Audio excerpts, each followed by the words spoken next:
And good afternoon. Today I'm here with Harrison Ferroni, who is the author of the latest edition of Learning C# by Developing Games with Unity. It's a great book that's right up there on my shelf. I'll grab it down in a little while. And I wanted to get Harrison in here to just talk about the book, let everybody know that it exists, and may discuss a little bit about learning game development as a beginner and learning programming as a beginner through Unity. So welcome and thank you for joining us here, Harrison. Oh, thank you. Never done one of these live on YouTube. Now we did this recorded a couple weeks ago, but something terrible happened and the audio was totally unusable. So we're doing it again live, and I think it'll be quite a bit better. Anyway, so welcome. Do you want to just briefly tell everybody what the book is before we get started, where they can get it when the new version is coming out, and maybe just kind of a brief overview of what we're talking about before we get into it? Yeah. So the book is basically to get you started from nothing.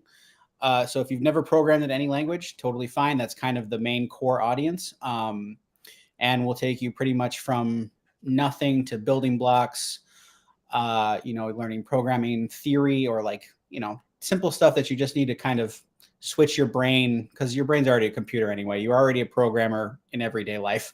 I always harp on this, but I think it's a fun thing to remind people, because you already work like a computer. So we're taking it really easy, get you through the language, introduce you to a little bit of Unity just so that it's something visual and fun.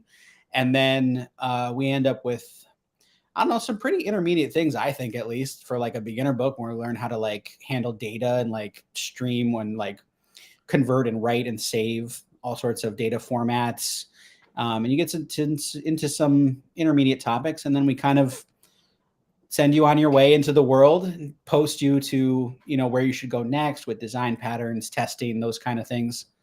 But, I wrote the book because when I was learning to program, there wasn't really anything like what I wanted, like how I wanted to learn. I wanted to make something that I could see. I like console applications, don't get me wrong. I learned with C++ and doing simple stuff, but I really like that Unity kind of lets you jump in with basically nothing and you still have something to look at and play around with.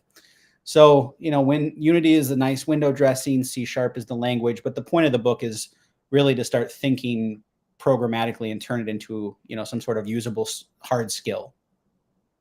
Right. And I like that you kind of focus heavily on the programming side, but then make it, entertaining with Unity. I'm always a big fan of people learning how to write code through making video games. I know a lot of people disagree and they think that you should learn some fundamentals first, but I feel like when you learn with video games, you've got that instant visual feedback, you one line of code and you're moving an object around, right? Or you're reading an input from not just a key and a character that they're typing, but it can be a joystick input or anything else. And you don't have to add a lot of code to get that kind of instant feel and feedback and fun.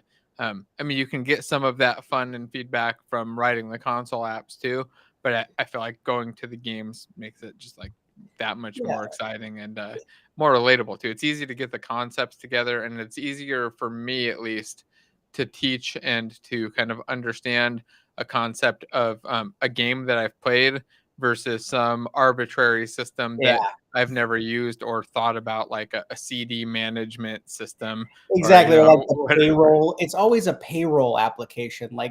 They're great, but you have to know kind of how this works. You're making a lot of assumptions that people know what a payroll application feature set looks like. That's how you're going to approach it. Yeah, you're gonna know what the problems are, what things it's actually trying to solve. With a game, if you've played it before, you can kind of intuit that, I think, a little bit easier. Yeah, I love the teaching with games too. I never deviate. I always make some kind of game in anything. I've got courses on LinkedIn Learning and Pluralsight, and I always want it to be visual and to have some kind of interaction. And to me, that just sounds like a game. With mobile apps, it's a little trickier, so it's easier to make, a commercial app. But, if you're not doing that, if you have a little bit of freedom, you might as well make some kind of interactive simulation. Oh yeah. With this book, are you doing a lot of different games, or can you talk a little bit about how that's laid out? Like, do they just Yeah. build up one big thing? Or are they building different systems or a variety of things? Yeah, so I thought about doing simple kind of blocked out thing, example chapter, or like example projects for each chapter, but that didn't really, it didn't come together right. So we build one project from start to finish, and we basically, you start with like a throwaway script just to learn the syntax, and then after like the third chapter, you're into game features and mechanics, and we build up, you know, we separate things mostly mostly using good code practices, because sometimes it's hard to teach with 100 files the way it's supposed to be, like component design in Unity. But we do break out features. You have like a character controller, you have enemy patrolling and attacking, a little bit of like the nav mesh agent kind of AI. Like, it looks smart, but it's not. Yeah. um, and we've got some kind of clamped camera controls, and then a I'd say it's like an item collection system, and then a win loss, so you can work a little bit with UI. But yeah, everything is one project, and we just keep building until the end. You have a playable prototype, and then you can kind of either use that to keep going or pull code out of it and do whatever you want. But you end up with something playable, which I enjoy. Yeah, I think that that's kind of the way to go too, because you get to see how things kind of compound and build up, just like you do with normal game development. You never, just write something once and leave it. It's constantly getting modified, updated, and new stuff getting added and hooked in, and like the comment in chat, it's getting refactored quite a bit too. Yeah, I mean, we do a lot of as we learn more intermediate topics, we do go back and revisit scripts that we've written, and like, okay, this is how you probably learn. It's okay to learn to do this, but we need to, have some better programming habits. There are other tools that make this better. And if you go into an interview, you're going to get caught out if we don't kind of advance this a little bit. But someone said in the chat, yeah, most of the stuff you can pull out. It's not specific to the project. Almost everything is broken out into specific behaviors, like like with Unity, you're supposed to do. So like if you want to pull out just the projectile, you could do that. It ends up being a generic self-destructing, self-moving projectile. You could pull out the character controller if you wanted. You can definitely pull out the data manager. That's super, I'd say, adaptable to anything. It's really just your own kind of API layer, like service layer on reading and writing data. So You there's want to lots of talk stuff. a little bit about that, because you get Yeah. kind of advanced for it's a beginner book that covers the fundamentals of like what's a Mhm. variable, what's a method, but then you get all the way down into some pretty advanced serialization and data management and binding and stuff. And you just kind of Yeah. maybe explain a little bit of that process. Is there anywhere that people get stuck common in that Yeah. transition, like That's no, learning how that's the data works? that's fair. I mean, the first I took over the book series in, like, I think the fourth edition. So I've written 4, 5, 6, 7, and 8, or 5. I don't know, 4 editions somewhere in there. It's been a while, but the one thing I was missing was that, like, every game is going to have data. And I feel like when you learn to program, most courses or books take you up until the data management point and then kind of just drop you off a cliff and don't tell you that you need to know how to do that. And it's a bummer, because that's really important. Like, no game is not going to have any data. And like Unity has player prefs, and that's wonderful, but like, how you have to, there's no way that you're not going to have to manage this yourself in real life in some way. So I figured I would include, in some of the later editions, I would include a really comprehensive chapter on how to handle data. And we chose XML, JSON, and text. And we basically just run through, like, really from really basics, because it's not, if you jump right into the code, yeah, you're going to get lost. But it's not a terribly complicated preposition. You take one thing, you translate it into another, and you put it in a container, and then you do the opposite, and oh yeah, you serialize and deserialize something.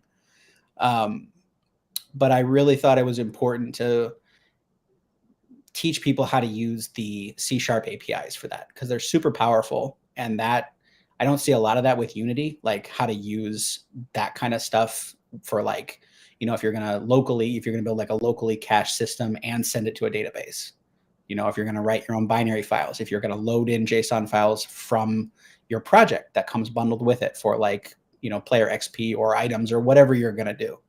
So it seemed to me that to leave people at an intermediate level or where I wanted them to end up without data would have been kind of a misservice or a disservice. So that's why I added that. That was kind of the last big update to the series, I think, that we've planned on doing. All right, so that is an important part that does tend to get kind of left out, I think, in a lot of tutorials, because it's the less exciting part and somewhat arbitrary. Like you mentioned, you show 3 different ways to save and serialize off that data, so people are all opinionated on it. But I think it's very important that you kind of understand that. I mean, I wanted to. I use the 3 different ways because they each use different parts of the API. So, like for text, you can just write to your files, and that's really easy and that's great. And if you're going to keep moving up, you're going to use stream writers and stream readers, and that's another part of your tool set that you need to know.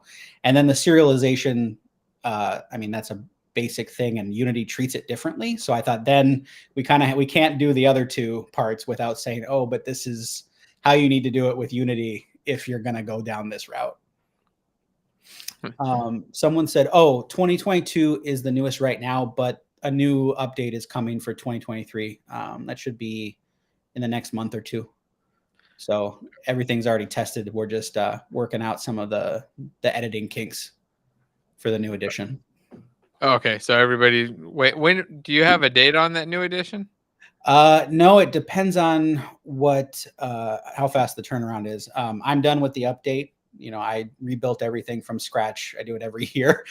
So I rebuilt it with 2023.1.15F, I think is the second to last stable version.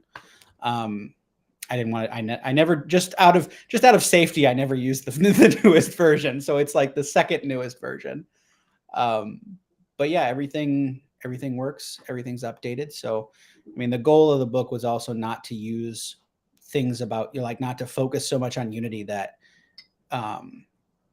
we'd have, like feature breaks. Like everything is done in code. And, you and I have talked about this before. The input system decision was hard for me to make. And it continues to be a problem for me to choose not to use that every year going forward, because it's, we're using the old get input and get the input class. Yeah. I feel like that's still kind of the way to go when you're teaching new people, because adding the new system, it's just one extra layer of complexity that's just not needed yet. Right. And it would be, I try and limit the amount of screenshots, because that's I feel like that gets people out of the flow. If the screenshot I take is not identical, they're like, oh God, did I do something wrong?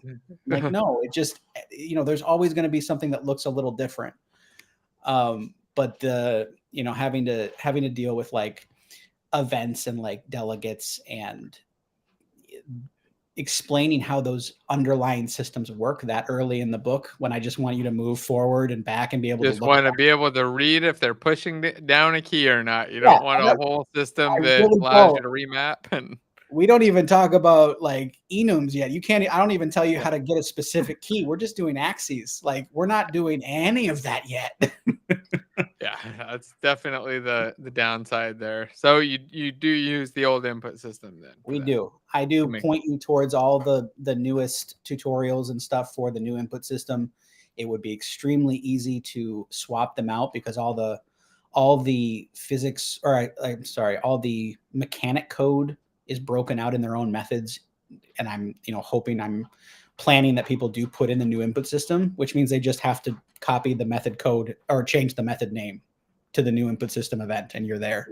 So nothing's crowded into update or fixed update. Everything is broken out. So, switching that is not hard on purpose. I would love people to use the new input system afterwards. Well, I'm sure some of them will, the ones that stick with it and keep learning. Now, there was a question, I'm kind of curious too. Where is the best place to buy the book? So if people want to go buy it, should they grab it on Amazon or go directly to Pact, or yeah, it depends on what you're doing. If you want and an e-copy, Actually, I'm not sure if Pact gives you one in a bundle. Either they're both priced the same. Pact, I'd say if you want to like, if you're waiting, Pact has great like 2 or 3 times a year like sales, and mine are usually like the Unity books are usually included in like these big bundles for things. But Amazon's probably the best place to get it. And like there's you can read all the reviews and stuff on there. Pact doesn't really have that like big of a system around the buying and selling right now. So Yeah. I'd go for Amazon unless there's a pack sale, and then go grab all the Unity books. And then drop a review on Amazon after you grab it. It's Yeah, definitely a book I would get it for like kids, teenagers, other people trying to like learn how to get into programming. And if you're looking for like a nice physical resource, because I mean, you either got this or tutorial videos are kind of your best options. And I personally love having a book around because it's something I can like read through when I'm not sitting at the computer, and I can start to get ideas. And then it usually motivates me to go to the computer, and then I'm kind of back and forth between it. But I find it to be super helpful. It also gets rid of the distractions that you end up with at the computer. So yeah. yeah, who do you see as like the main target for the book? I mean, when I was originally, I wrote it, like I said, because when I was a freshman in college, I took a game scripting class, and they literally sent us to like an online tutorial, and it was like a written one. And I couldn't find any like comprehensive books that took you through the language and something usable like Unity. So I'd say anywhere from, eighth grade up. It's you could even do it lower. You could be for a younger audience too. Nothing is. I've got a guy who messaged me. He did it. He went through the book with his son on weekends because Oh, they okay. wanted to learn how to program. So the son did it, and he was like, I want to say like 8 or 9, and the dad kind of just stood like they went do it through it together, but he was just there for support. So I have a test case that has done it very young. But yeah, I'd say high school and early college. My old school actually uses my book Oh, for for perfect. for that same scripting class that I took like 13 years ago. That's hilarious. They So should. It's a great book. So came full circle after a lot of years, which is kind of nice to see. Um, Someone that's asked awesome. allocating Yeah, a there second was a file. question about advanced books. Do you have recommendations for advanced books Oh, I or do. something coming up or I anything in the do. I works? have I have recommendations, and I'm writing one. So there's all sorts of knowledge out there. Usually my kind of Maslow's hierarchy for programming is like learn the language, learn theory language, and then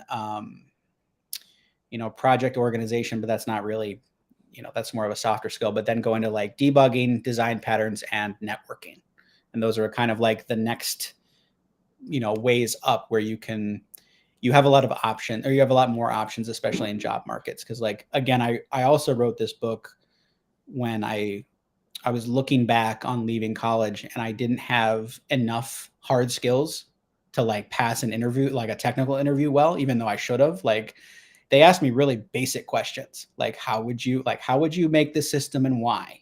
You know, Yeah. how much code coverage would you expect? Like they're not asking me to do it. Like these are very Yeah. basic theoretical questions that are sort of like brain teasers. And I feel like I wanted the next level of books after mine to be to address that. So there's lots of great like test driven development or testing books. Not a lot of them for Unity, but there's but there's a lot of good content for that online, like smaller tutorials. Like I'd go to Medium or something like that for testing. For game design patterns, I'm writing a book for Unity. That'll be sometime early next year. It's consuming my life. But got to get the new update for this book out first. But yeah, design patterns are a huge thing. I know it'll cause some division, No, not at but all. it's Everyone not. will It's agree yeah. 100%. It's they. I just I'm not I'm not dogmatic about it. I find that thinking in patterns helps me design better systems. That's what my book is about, like how to design systems. And like I think that the games that I've had most fun with are games that have like emergent gameplay, which is a fancy way of saying the people who made it don't really know what's going to happen, but they build in a big enough play area for you that you figure out how to play and how to play, you know, to your max enjoyment. And that really is only possible if you have a good understanding of systems design and design patterns. You can't really make a game like that without that like architectural knowledge. It's So a very good point. We were kind of talking a little bit about in earlier today and how Baldur's Gate does that. How it's got the systems are kind of yeah, set up to allow for some very emergent design. Story was mentioning that you can just throw your potions on the ground when you're in in a fire, and they'll explode and heal you. All kinds of stuff. yeah. Yeah, And it's like kind of like there's quite a bit going on there. Go ahead. no, there's like those kinds of systems are awesome because if you build in the right base, you can have combinations that you can't foresee. And that's where fun things start, especially if it's multiplayer. Like then you're exponentially, your play space is massive. Like it's unbelievable. And that's, you know, that makes me want to write code, you know, more systemically, I guess, or more but you know, if it doesn't need a design pattern, I'm not going to use one just to use one. That to me, that rubs me the wrong way. But you You're know, gonna have to mention that in the book because that's I kind do, of oh, I do. the There's default. a whole it's like this because it's not for everything. Well, you use it right after you read about it. That's when you use it. You read about it, and then you go, okay, well, let's see how many places I can shove this into, and then do that for the next one. I wish there was a way I could make like a little, you know, like a little 4x4 matrix or something that was like find the problems that I have and tell me what my options are. Because really, Yeah.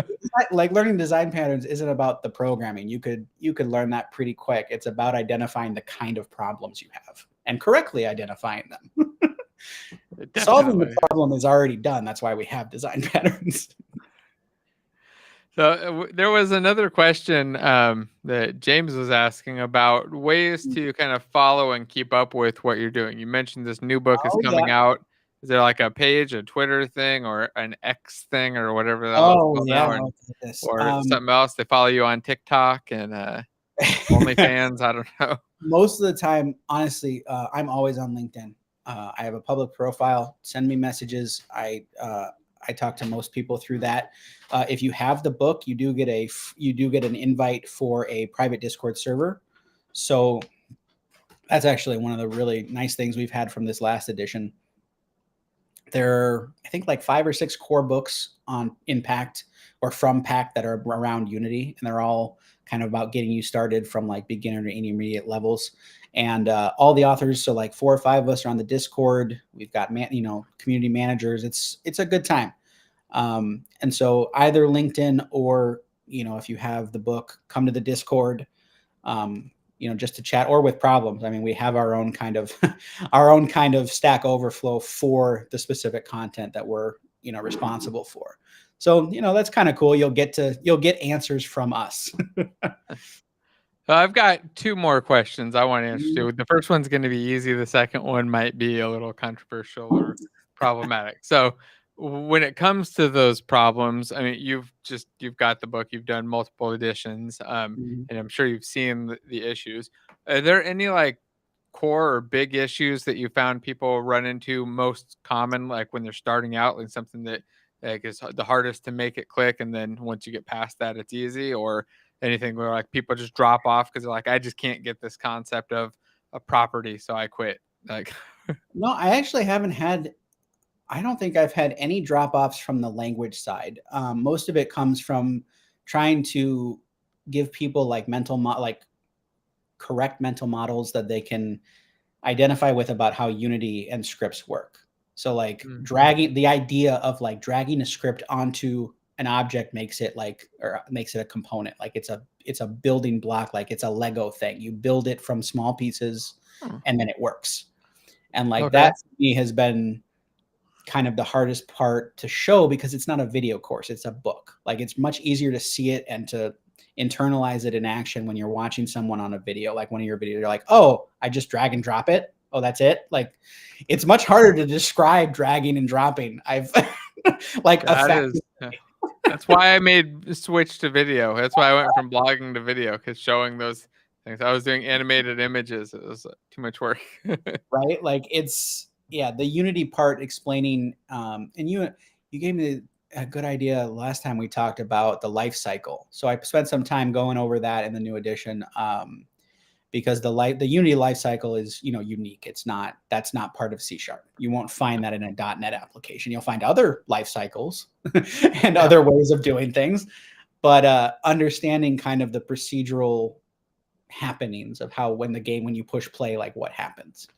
So that I had to spend some more time this new edition kind of firming all that up, because that's really it's the only weak spot that like I haven't corrected after all these years. Like, it's, to be fair, there have been other problems. I've spent a lot of time with the series, ironing out these kinks.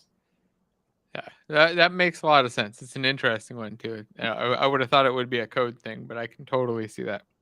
No, All right, now let's go ahead. Other than that, like the physics system is a little iffy, to be honest. Collisions and triggers, I get comments on, mostly just like because they don't understand who's responsible. And the nice answer is, well, you get to decide. Yes. There are rules. Sometimes I forget, so right? I totally understand that. Yeah, like there are rules, but you kind of have the freedom and the flexibility to decide how you want things to interact, which is wonderful. But again, finding a way to have somebody construct a mental model of that is a little bit difficult when you only have text and pictures. That makes sense. Yeah. I get stuck with that myself all the time. Like I said, so I can see at a beginner level that's got to be confusing. Yeah. Someone said, so I'm sorry, we got sidetracked. Other books, Game Programming Patterns, Robert Nystrom. Read that book. It is in C++. It is not complete examples, but the theory of it is the important part. And the code breakdowns are helpful, even if you are in C#.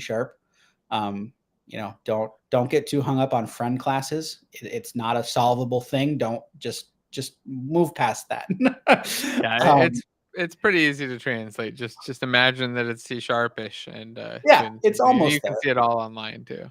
Yeah, I would. I'd actually read that first before before the original object-oriented design patterns, because it's really dense. It's very mystical. Again, the and it also isn't in a video game context. The Gang of Four book, it's really not. Game programming patterns makes sense if you want to build games, and it talks more about the patterns that actually matter, not so much the patterns that are more useful for enterprise stuff as well. And it kind of gets deeper into that. So I would stick with that. The other book, definitely great for like education. Once you get past all the basics and stuff, read that and kind of see kind of the origins. But I wouldn't start there. Yeah, I totally agree. It's too hard. Like you won't get enough out of it. Like, and then it'll be a reference book that you don't know how to use, which is terrible. Yeah, like it's big and thick, and if you're not working in enterprise stuff, a lot of it won't make sense. All right, I've got to ask you the hard question now. Okay, James is kind of already alluding to it in chat too, but I am really curious what you think about right now. You're having people come to your Discord and use your own Stack Overflow for problems and questions. Where are you with AI being a new teacher or teaching assistant, or being able to like ask specific questions about like, hey, I'm reading this book, I'm on this page in this chapter, I don't quite understand this, can you elaborate or explain what this thing means? Because I think it's going to happen no matter what. I'm just curious where everybody feels about it. By the way, before going, next Saturday we got an AI conference. It's online. Go to GameDevGuild.com.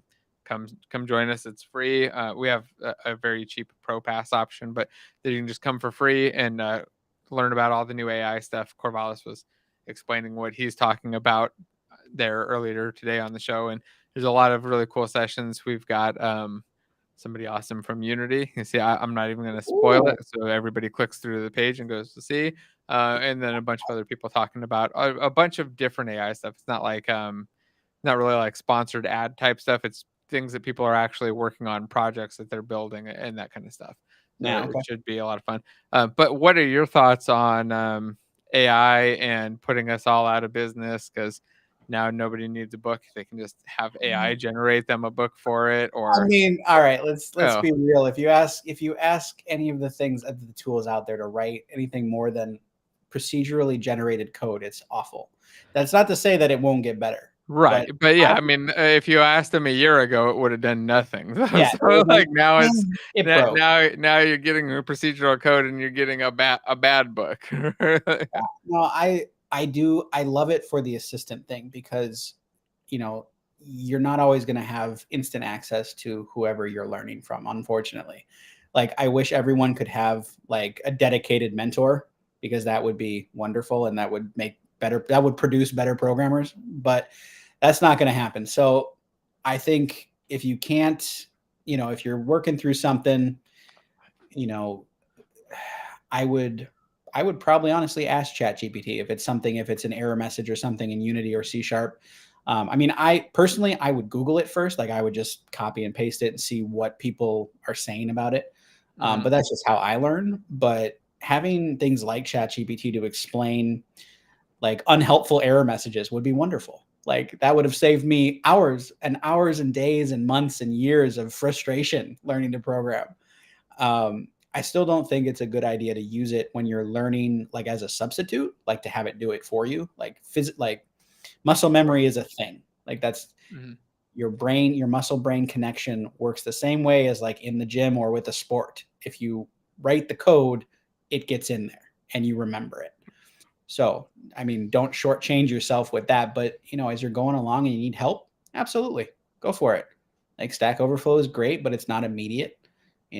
Asking a Discord server is great, but it's not immediate. So use all the tools you have. There's nothing wrong with that. Yeah, I uh, feel like a lot of those tools are starting to die off. Even with Google, I don't know about you, but when I do usually search for stuff, but then I have the Chat GPT extension there. So a lot of yeah, the time I can see like a list of articles about stuff, and then I can see the answer just written out there in like a paragraph. I'm like, oh, okay, I just use that. I because don't it's need it. not. Yeah, it's not at like programming interviews used to be about rote memorization and about algorithms. Not to Yes. say those aren't important; they are very important, but memorizing them does not help you solve problems because a real life commercial problem is never going to be the same as your algorithm as the test. Like it's never gonna show you all the variables and have a neat little like objective goal statement. That's never gonna You're never happen. gonna have an unlimited N either. Yeah, exactly. Like what? Oh, that's yeah. I don't like. You're right. So like use it and learn to think programmatically and systemically and architecturally, if you want to put it that way. And that's kind of the question. That's the answer to someone else's question about how to future proof. Designing like programming and designing systems is not something that is easily going to get pushed to the side. Like if you need to be able to see connections and how pieces fit together, and the higher up you get and like the more macro your view, and at the same time the ability to drill down and understand how all the little parts work to make up your systems and to make up your architectures. That's a skill. That's not about knowing really fancy ways of using link commands. That's about thinking in terms of how to put systems together for the best result. So that would be my, end goal, you know, I guess for anyone looking to future proof or to learn how to program in general. Like the language is just, the tool in your toolbox. You want to build a house. You want to learn how to build skyscrapers. You want to learn how to build, whatever. But it's not really about the hammer. The hammer is a tool. It's a useful tool, but it's not the goal. Yep. That said, when you're using your Chat GPT stuff too, ask it those questions. Ask it Yeah. for architectural ideas. Tell it what you've got, and then ask it. What I like to do is ask for multiple different ideas. So like, hey, give me 3 or 5 ideas for ways that I could structure this. This is the way it looks right now.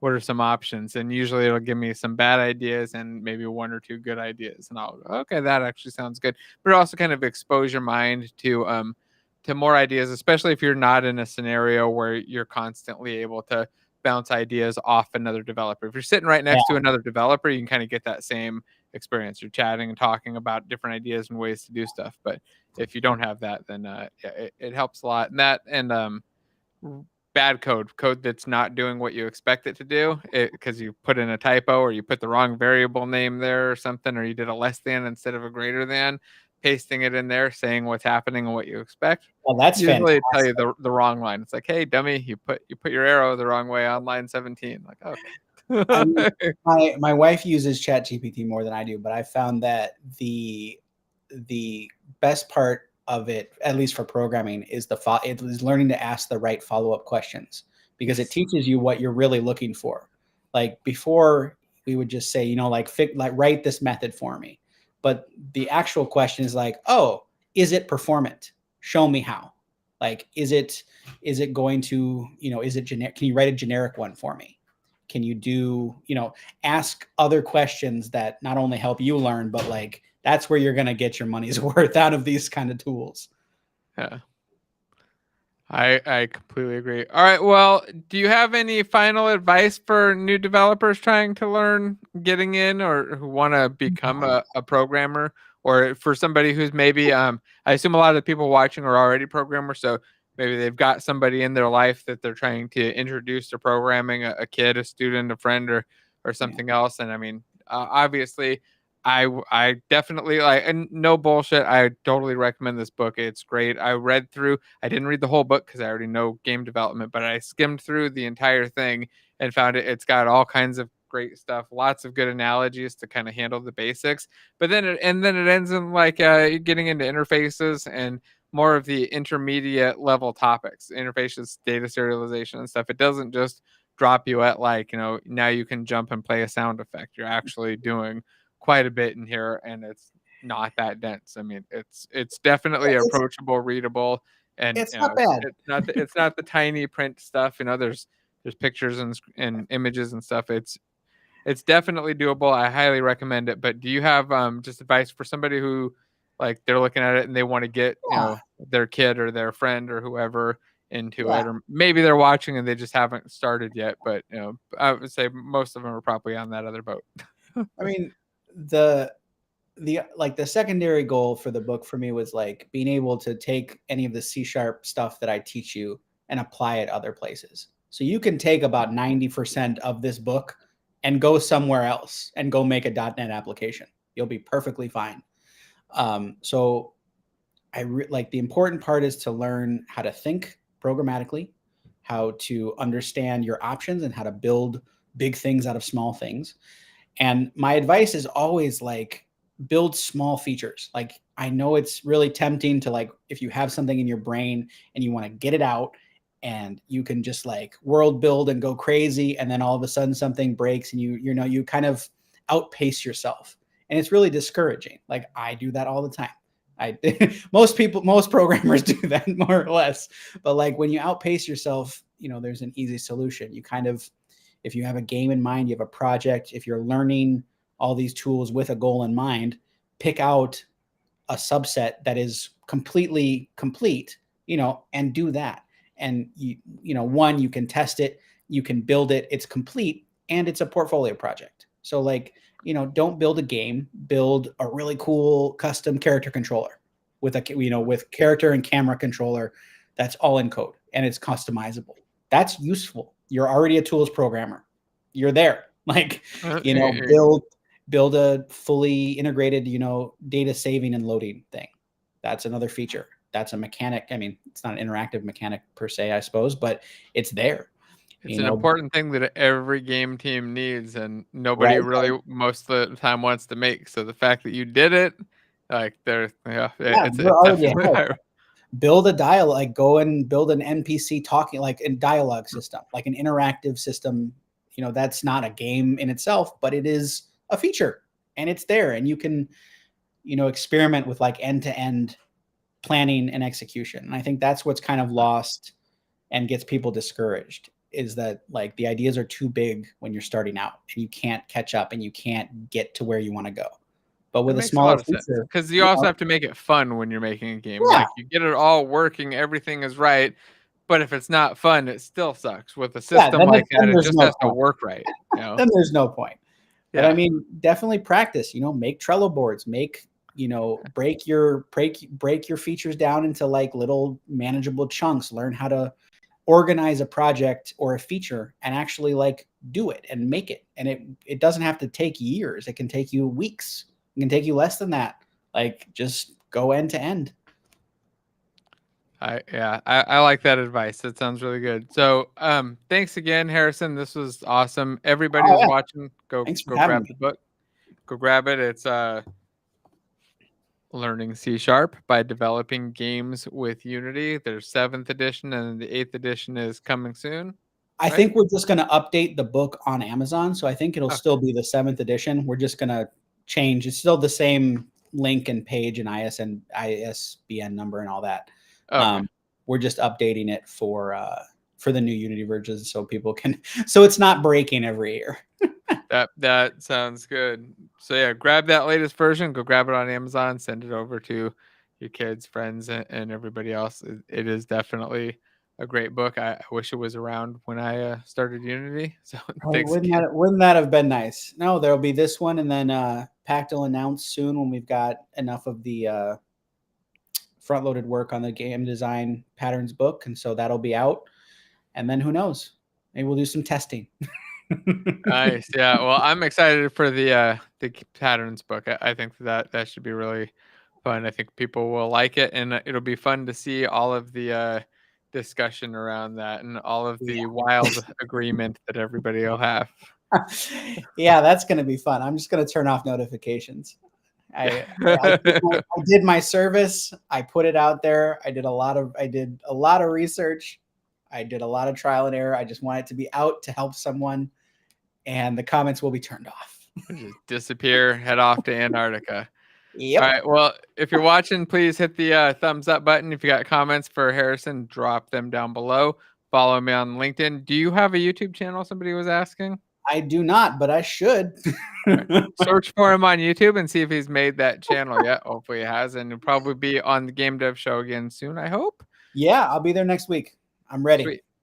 All right. And then later on today, I'll probably do a little bit more streaming of live game development. So if anybody wants to come join, just make sure you're subscribed and pop on. I think I'm going to have a little bit more time to get that done today. All right. Well, thanks again, Harrison. This was awesome. Thanks again, everybody, for joining. We'll see you all very soon. Bye.